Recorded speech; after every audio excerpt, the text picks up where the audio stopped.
Other benefits of 64-bit OS apart from memory expansion.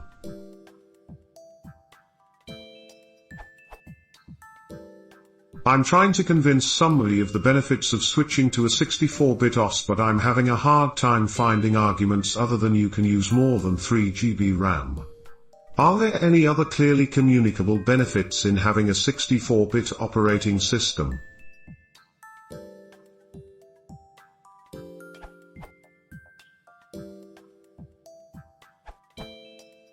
For x86-64 compared to YA32, there is twice as many registers, which allows compilers to generate better code. On most operating systems, the 64-bit ABI allows the generation of better code than the 32-bit ABI, by passing parameters on registers instead of on the stack, for instance. Some things which are extensions on YA32 are always present on x86-64, so programs can use them without needing to code a fallback, for instance a certain level of S. Last but not least, 64-bit time_t, which will be more and more important as we get near 2038.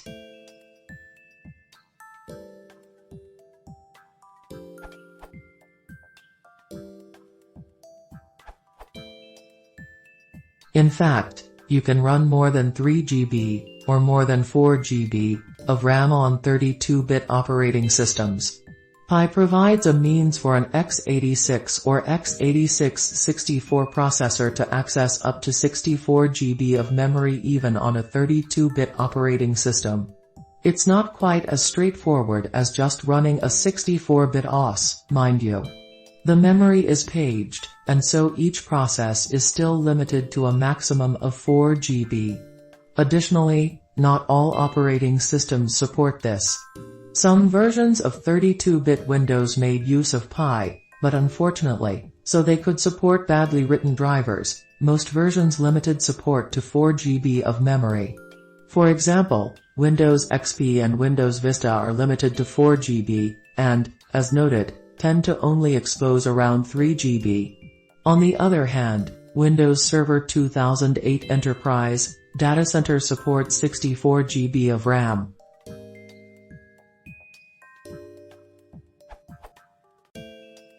The Linux kernel supported more than 4 GB as part of the 2.6 kernel. However, the Linux distributions sometimes make you install a server kernel image in order to make use of this feature.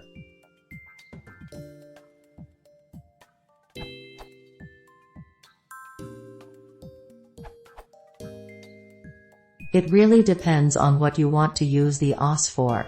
For the vast majority of normal users, the move to 64-bit doesn't really give them much of anything. The only areas currently where 64-bit is really useful is if you want to use more than 4 GB of memory, as you stated, or doing calculations with numbers that won't fit into 32 bits.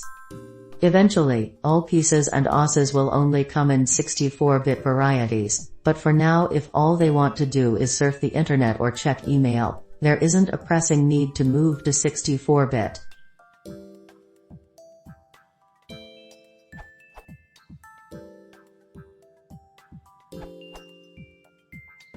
Not only can you have more than 3 GB of RAM, any software compiled/written with 64-bit in mind can use 64-bit registers and data types, which can definitely speed up applications that move around enormous amounts of data, such as 3D programs, CAD, Photoshop, etc. However, if you're just an average Joe that doesn't work with creative programs, and just reads email, surfs the web, watches YouTube videos, you probably won't even notice unless you plug in a device that requires 64-bit drivers, but the vendor has not released any.